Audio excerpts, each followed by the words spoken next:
Hello game trollers, and welcome to a new video, and welcome back to Universe Mode. It has been about 2 months since I've done a Universe Mode video, and changing up the format a little bit here for the next few episodes, for all the remaining episodes. Instead of doing full shows, I'm just going to cut them down into highlights of the matches. And so yeah, so first matchup here is Big Cass taking on Erick, Rowan. Just a little match to get both of these guys on the card, just get them featured a little bit. And it was a pretty good match. The highlights are mostly going to show like Erick, Rowan offense, but Big Cass did do a little bit more than what I let in. But you just see Erick, Rowan beating the brakes off of Big Cass, trying to take the spotlight off of Big Cass, you know. And Big Cass came back up.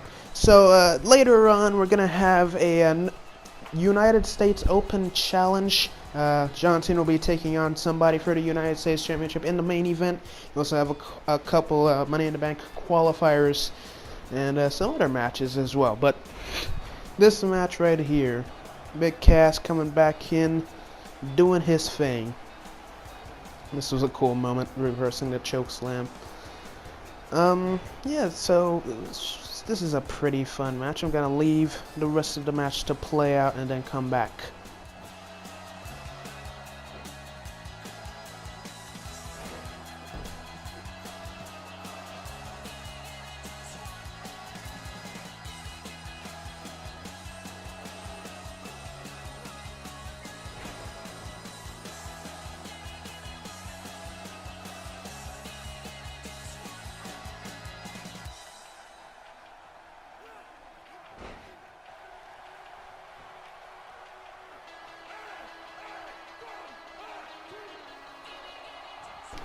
And here we are, the closing moments of this match. Big Cass hitting the Empire Elbow and then the East River Crossing, getting the win over Erick, Rowan. And yeah, again, just getting a big win for Big Cass. He certainly needs it where he's going. But next up here is a little match that I set up. So Goldust and Jinder Mahal, they were in a 6-man tag a few weeks ago, and they were working fairly well together. You know, Kevin Owens was sort of the loner in that match, and I decided, you know what, Jinder Mahal is a Maharaja. Goldust, he likes gold. There's a thing going on there, and so I decided, why not put them as a tag team since I'm not really doing anything else with them, and give them an opportunity to show off if they're good enough to be a mainstay here on Smackdown. So I gave them a match against New Day. New Day also needing like a win, or at least something to redeem themselves after losing that feud to The Miz and the Miz Taraj. So I decided, hey, this is the perfect time to just put these two teams into a match. And so here we are, Goldust and Jinder Mahal taking on Xavier Woods and Big E. Pretty decent match. It went on for like 20 minutes. Managed to cut it down to 6 minutes. Really proud of myself for that. But yeah, it was really back and forth too. Like this is really back and forth, as you'll see through these highlights. Yeah, not much to say except that this is really fun. This was a really fun match. Here you can see Big E and Xavier using a lot of tag team maneuvers with this big brutal knee. Just absolutely knocking the socks off of Goldust here. And yeah, New Day definitely redeemed themselves. Something's in their future. I'm not sure what exactly, but yeah. You see all the frequent tags between I don't know what to call them, Jinder Mahal and Goldust. I'll think of a name eventually. But yeah, gonna leave the rest of the match to sort of play out here, probably. I don't know.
And here we see the closing moments of this match here.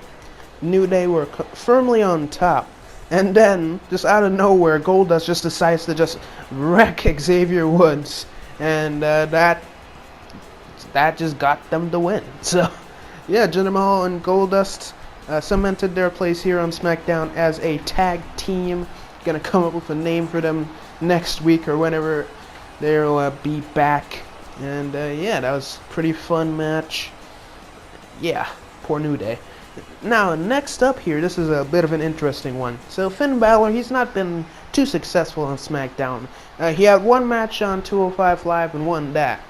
Right, so, Baron Corbin, who's fresh off a win of over Ty Dillinger, decided to go to Mick Foley and Shane McMahon and be like, hey, Finn Balor doesn't deserve to be on SmackDown. He should be on 205 Live with the Cruiserweights, you know? He should be relegated to the Cruiserweight division. And so Finn Balor got wind of this and was like, okay, I don't agree to that. I should be on SmackDown. I'm better than you. So basically, Shane McMahon and Mick Foley, they made this match here. If Finn Balor were to lose, he'd be relegated to the 205 Live division. But if he won, he wouldn't really get anything. He'd just be able to get to stay here on SmackDown.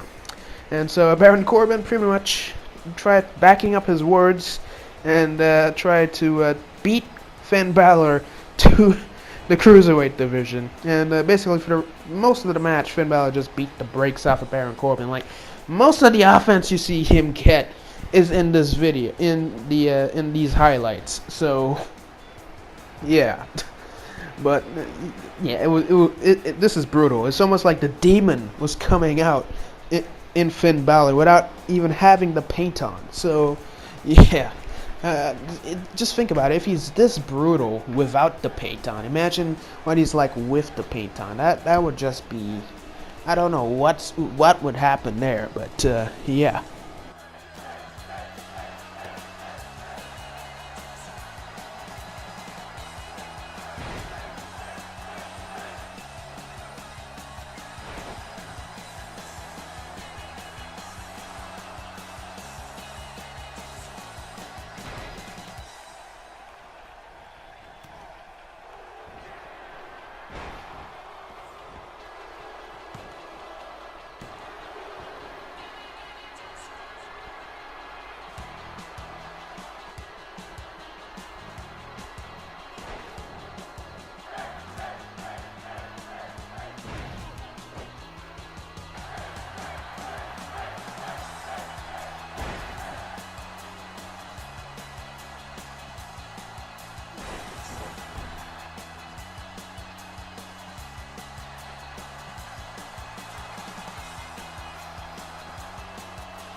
And here we go, we're approaching the end of the match, and Finn Balor just, after getting beat down by Baron Corbin for a couple minutes, just decided, okay, I'm done with this match. And just, after failing twice at hitting not the curb stomp, the coup de grace, Finn Balor just went for the Bloody Sunday, or the 1916, whatever it's called, and defeating Baron Corbin, getting to stay here on SmackDown.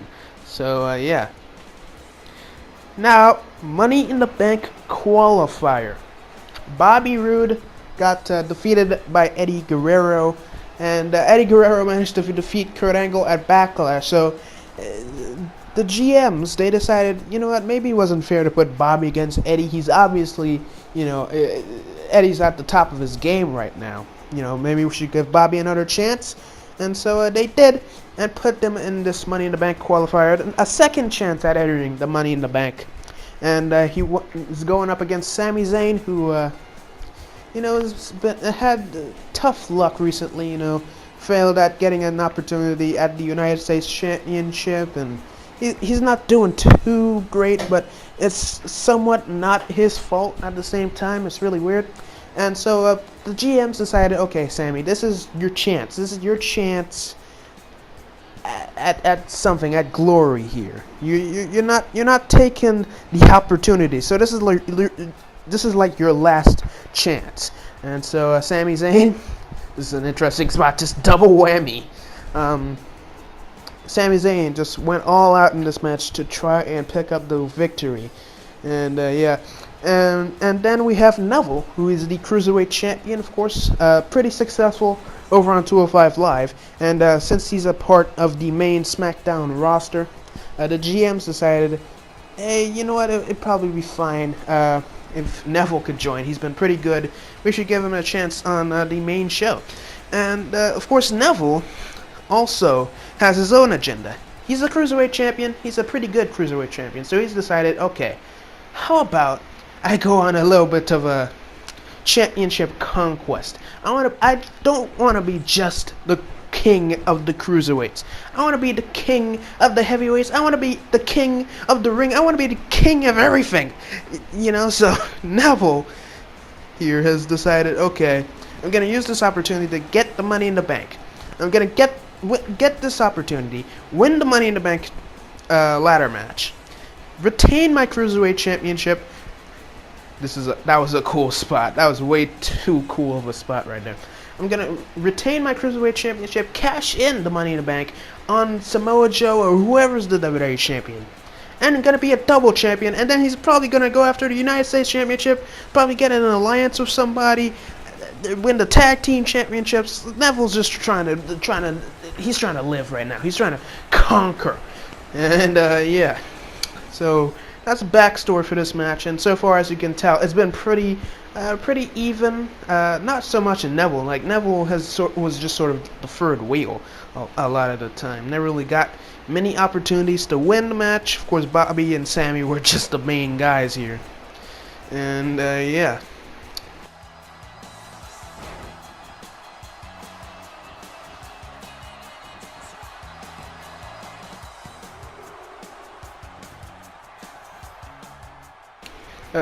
Just quickly, this spot right here was glorious. I wasn't expecting Sami to go for the oh my god at all, but yeah.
And here we are, the ending of this match. Bobby Roode hitting the glorious bomb on Neville. Sami Zayn taking out Bobby Roode, who rolls out to the outside. Nothing he can do to prevent the pin.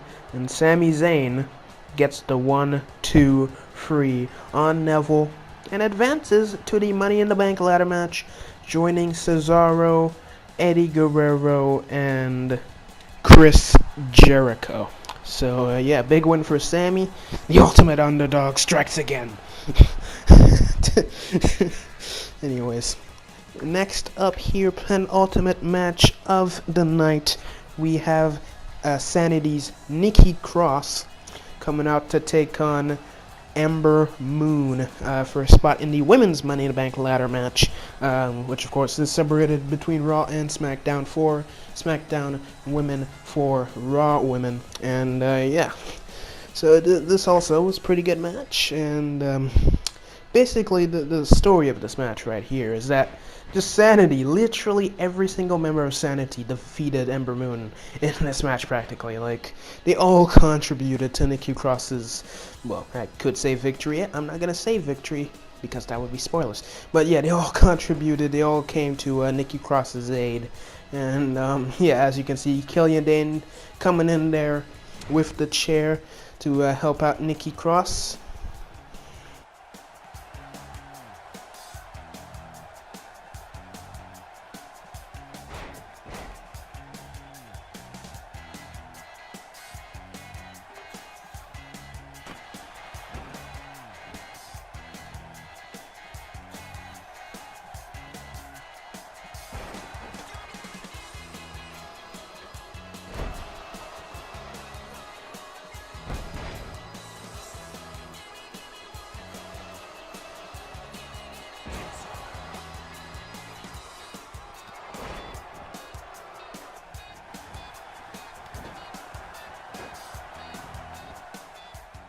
Then you see Erick Young with the distraction on Ember Moon, giving Nikki Cross the advantage there.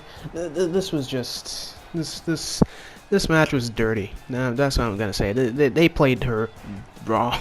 They did her wrong.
And here it is after a valiant effort by Ember Moon in that match. Definitely put up quite the fight.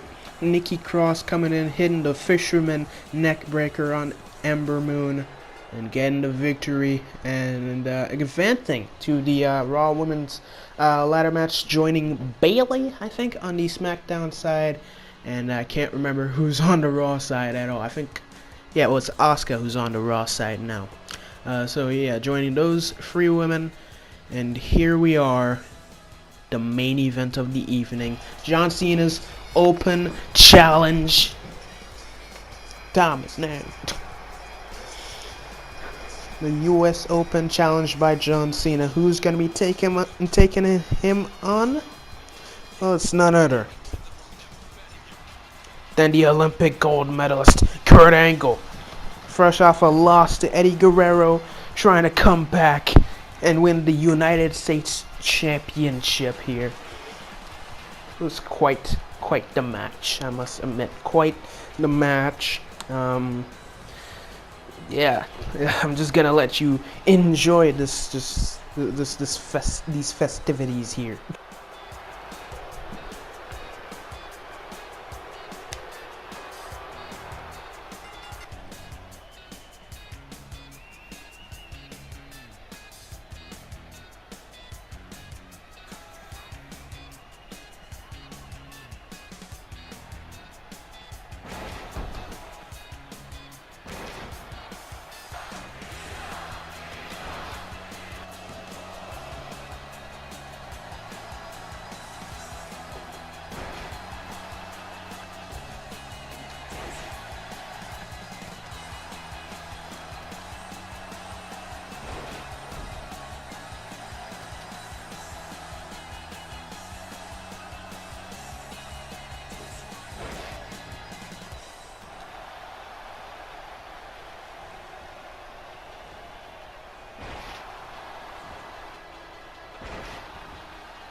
And just like that, with the super angle slam, we see Kurt Angle pick up the win and get the United States Championship. Here we see a replay of that amazing top rope avalanche angle slam, and here we see the crowning of a new United States champion.